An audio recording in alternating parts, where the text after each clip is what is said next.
Hello, one and all. Dr. Doug Courtney here. Dr. Doug to a lot of you. I have been a member of the Belle Terre Swim Racquet Club for, I don't know, 2 decades. Used to be the president of the Belle Terre Swim Racquet Club Advisory Committee about 4 or 5 years ago. When we all joined together to save our little club from rack and ruin. And we did do that, got it done. So we've had two new superintendents since that point in time, Mr. Tagger, and now we have another superintendent in there. And some people have been asking me what's going on with Belle Terre Swim Racquet Club, because I've been there so long, because I developed so much into it. And I said, well, I don't really quite know. I don't really don't really want to get involved in all that much, but it's my place and I like it. So I decided to take a look inside, and I can give you some background on it. Somewhere in about October of last year, Mr. Peacock was appointed by the superintendent to review the system in our facility and to see how they can bring it into the school board's purview or how they do things. And he did a pretty good assessment. He realized that the tennis courts weren't really used that as much as possible. The swimming pool was used quite extensively, and the gym was used quite a bit. And he ascertained that for their benefit and everything, they could really use some extra classrooms for the school district, which, we want to save money. And we're a community, we want to work together. And they thought that the best use would be is to tear down the 40 or 45 or 50-year-old classroom facility that was only supposed to be a temporary structure when it was put up, and replace that with some new classroom pods. And then they'd move some classrooms, some specialty classrooms over there, leave the pool system open and leave the gymnasium open, and or at least the gym down the gymnasium, and allow us to continue to use the pool as members and use the gym. And I thought, when I heard it, it's not everything I'd want it to be. I had other ideas and things, but I thought that's a pretty decent idea. I wasn't too upset about it. Then other things started happening, and I just don't know exactly what's going on. And what I mean by that is that the first thing that happened is that Marta left us. Now, she'd been with us 3 or 4 years, and she'd gone through a lot of stuff with us. And one of the things Marta did do that I did appreciate was she worked her tail off trying to make sure that the system was better than it was. When she took over, we didn't have as many members as we wanted to have. But when she left, we had 1,200 active members at the club that we knew about. We had things going. Marta added things like the barcode system, so we knew the exact numbers we had. We also had better accounting systems. For those who don't know, she put in a security system, some new treadmills and things. And so she worked actively to try to make our system better than it was. But in their decision to make the changes, they decided they wanted to have a more educated person, I guess it is. It met some certain educational requirements, and I don't know what that were, and not really concerned. But what happened was that Mr. Joshua Walker got assigned to our facility, and Marta left us. Now, this is where the issues began getting to me, because I'm sort of having issues with the whole thing. I'm not really here to yell at the school district's processes. They have their things and everything, but it just sort of seems that they keep wondering why we don't trust them. Well, Marta left, and Mr. Walker didn't take position. Now, why he didn't take a position right away, I don't know. He had other arrangements and other obligations that he had in school district, but he didn't. And then what happened was that Karen took over, who was nothing more than basically the head lifeguard, for a couple of weeks. And then Pat came in, who was nothing more than an administrative assistant, and she left as soon as she could. We didn't really have anybody guiding us. And from what I can tell, even those people that took over didn't get any extra compensation for being responsible for such a large facility. And they left as soon as they could. They got tired of being taken advantage of, as far as I could see. Meanwhile, Mr. Walker didn't appear. And finally, the facility kept open, the pool was kept clean, and the water was warm, and the people were getting to be able to exercise, and they're still being able to, work at that time, work with the tennis courts. So we left well enough alone, figuring the school district, even though it seemed to be, floundering, did their best they could, whatever. However, in January, uh, once again, no Mr. Walker's after Christmas. Where is he? Why isn't he here? I don't know. I don't keep his track. I don't keep his record, but he's not here. And it's getting cold, and the weather's getting cold, and you guys have all lived through it. We've had to put on our parkas once in a while. Anyhow, finally, somewhere around the 25th of January, there was an article that appears in the Palm Coast Observer saying that, they're trying to keep in touch and communicate with all the members of the facility to let us know what's going on. At that time, I wrote Mr. Peacock, and I said, well, that's very interesting, because I've been there for a number of years, a number of decades, really, and haven't heard first a word, not even who's taking over, what's going on, and nobody's communicating with us. And it'd be really nice to be communicated with. And he was very nice. He got back to me almost immediately and said, well, Mr. Joshua Walker's in charge, and he's not available right now, that he'll get in touch with you as soon as he can. I remember this, January 24th. So Mr. Walker finally apparently shows up on the January 26th. I did get an email from him and saying he's glad to introduce himself to me, and he's putting together some things and wants to make sure that he keeps in touch with us unless what's no going on, blah, blah, blah, blah, blah. Very nice response, very professional, very respectful, but lacking once again in entirely different details. So next thing I know is we're getting along, and, nobody really knows what's going on. The communications isn't being there. And then Mr. Walker says that he's putting together an email list so that he can keep in touch with everybody that wants to know what's going on. He said information mail out as soon as possible.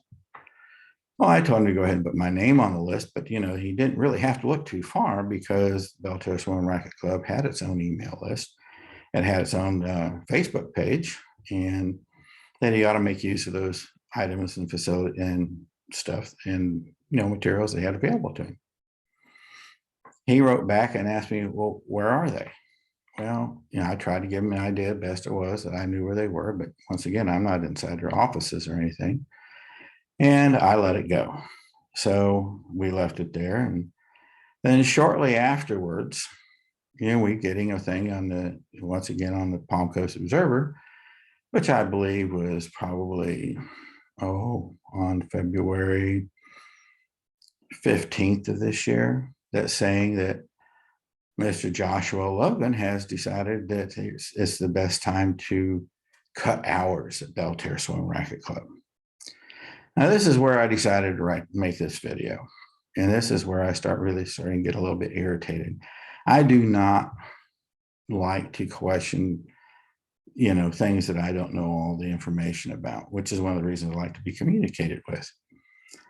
But, for the best part of my ability that I've been able to ascertain is that Mr. Walker has only been in that facility and only around that place for a grand total of about 3.5 weeks, maybe, and I'm being generous. And all of a sudden, he's coming in and deciding that we need to cut hours. Now, understand, Palm Coast Belle Terre Swim and Racquet Club is a seasonal operation. First of all, like I explained to him, senior citizens don't like to drive in the dark. And it's dark until 7 o'clock. And the second thing is we don't like to swim in the cold. Not only is it cold, but they don't open the pool anything less than over 45 degrees. It's been below 45 degrees. So he said, well, nobody's swimming on Tuesdays, Wednesdays, and Thursdays. Well, of course, nobody's swimming on Tuesdays and Thursdays. It's dark and it's cold. And there's not that many people swimming Monday, Tuesdays, Monday, Wednesdays, and Fridays either for the same thing. And of course, his first response is, well, let's cut hours. And then he said, not only that he wants to cut hours in the afternoon too. Close the facilities at 3 o'clock. Now, I'm sitting there going, my first reaction is it's typical school board issues. One of the problems I have with the public sector is when they try to run a business, and the same problem that I have with a business tries to run government. They two just don't mix. Now, I'm sure Mr. Walker is a great and fine person, but if he spent all his time in nothing but schools, he's probably got the same issue and the same problem that every person that spends all their time in a taxpayer finance bureaucracy gets, is they don't know how to raise money. They don't know how to use an asset they have to gain money. Their world is revolved around, they get taxes, they have this piece of the pie of that taxes, and they're supposed to run everything inside that piece of pie. And if they don't have enough money to run everything inside that piece of pie, the first thing they've got to do is cut services or cut people out so that they can fit inside that piece of pie. Well, in business and things that we have to require in that, we invest in it. We know that you can't go ahead and get things without investing. You aren't going to get any more money unless you work hard for it. And this is basically what Belle Terre Racquet Club is. They have to work at it. It's a great asset. It's not a liability. But you can't be looking at it as a department of the school district. I know they have to, but the thing is it makes and can make a lot of money. If you want to cut services, they say, well, we aren't going to get rid of too many people. Well, that's what happened at the demise and started demise not 7-8 years ago. Oh, we can cut here. Let's get rid of this person there, or let's do this. And the next thing we're down to 200 or 300 members, and nobody even knows we're there. Why? Because they just keep cutting. And in a facility like Belle Terre, you have to provide services. I don't want to sit on Marta's laurels too much and give her too much credit for too many great things, but she seemed at least after a while to grasp that. She knew to get more people in, she had to have more hours. She knew she had to have better facilities. She knew she had to have security cameras and check-in systems and better products. And she knew that if she did that, more people would come. And you know what? They did. But if you start cutting, then you start killing. And I don't want this place to be dead. And they sit there and they say, well, trust us. We know what we're doing, or we know where we're going, or know what's going to get done. But they say they're going to communicate, and they don't. We offer to help them, and then they don't reach back. It just is very, very frustrating to me to see us going down apparently the same road that we were going down before.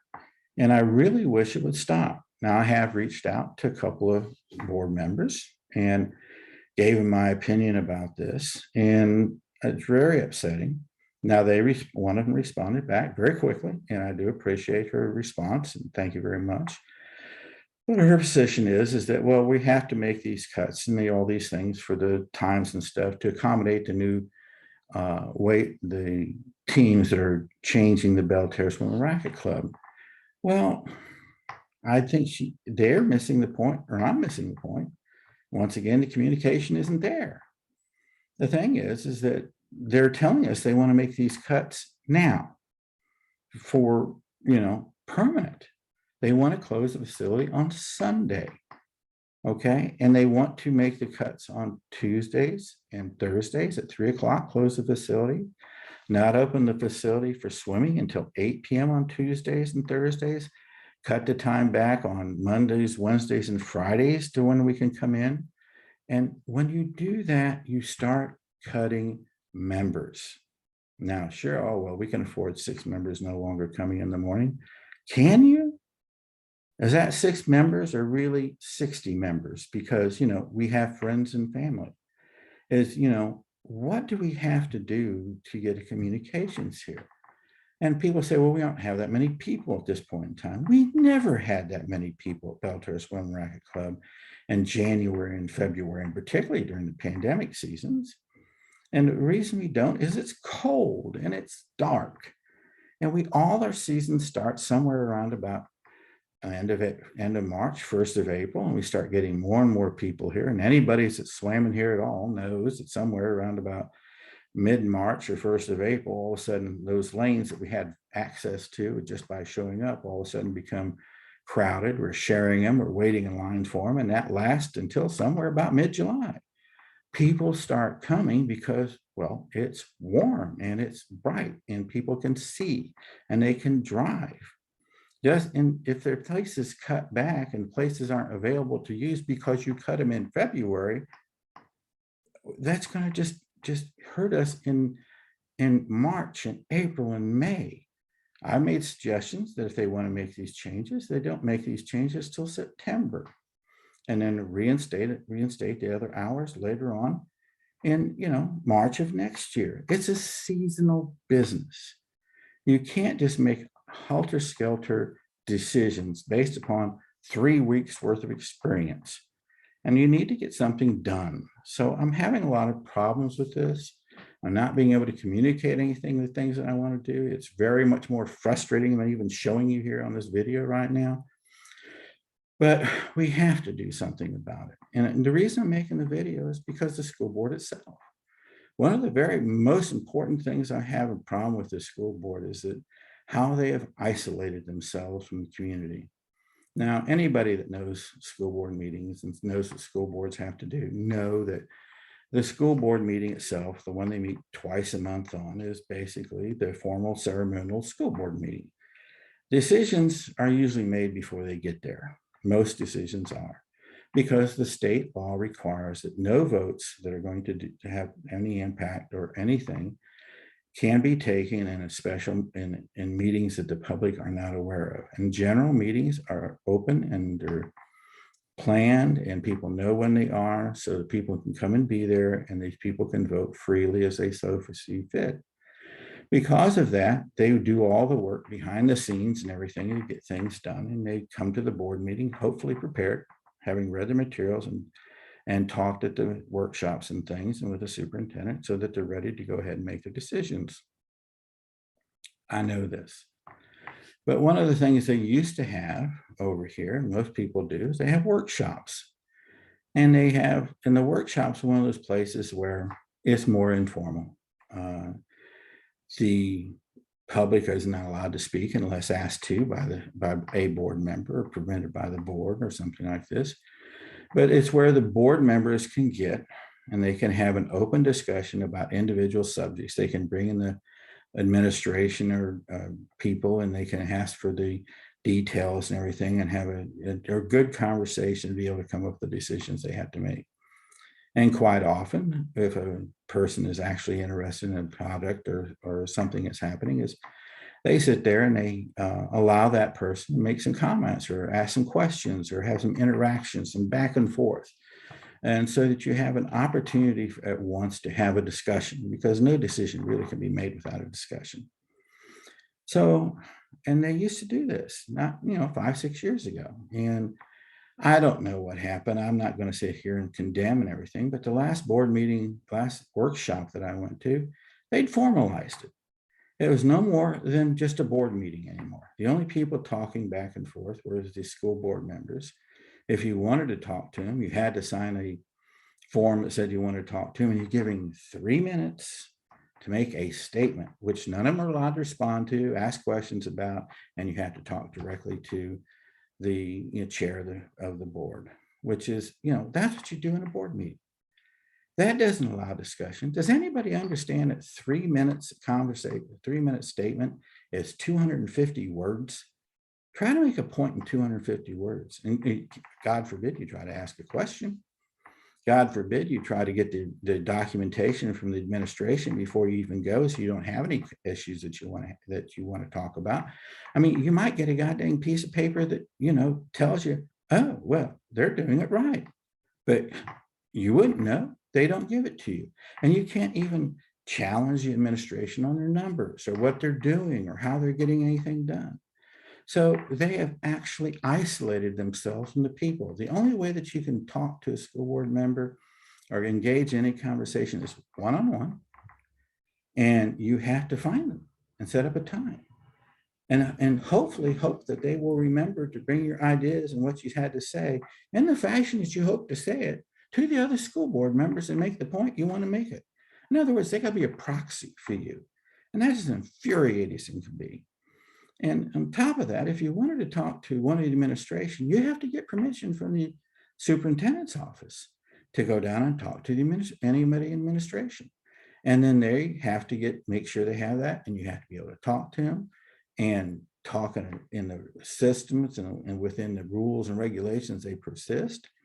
And there's no interaction whatsoever. And even though you may have the conversation with them, that doesn't mean that conversation translates back to the school board. They have literally, and this school board have isolated themselves with their rules and their regulations to the point, in my opinion, in my view, that they don't even know what the people want anymore. And they don't willing to listen to it. And the final thing I'd like to say is I'm really getting a little tired of the people sitting there saying, well, it's a K through 12 program. The Flagler County school board system is the Flagler County School Board. It isn't a K through 12 program. It is supposed, and it does involve all the education in Flagler County up to and including adult education. They have a very big adult education facility.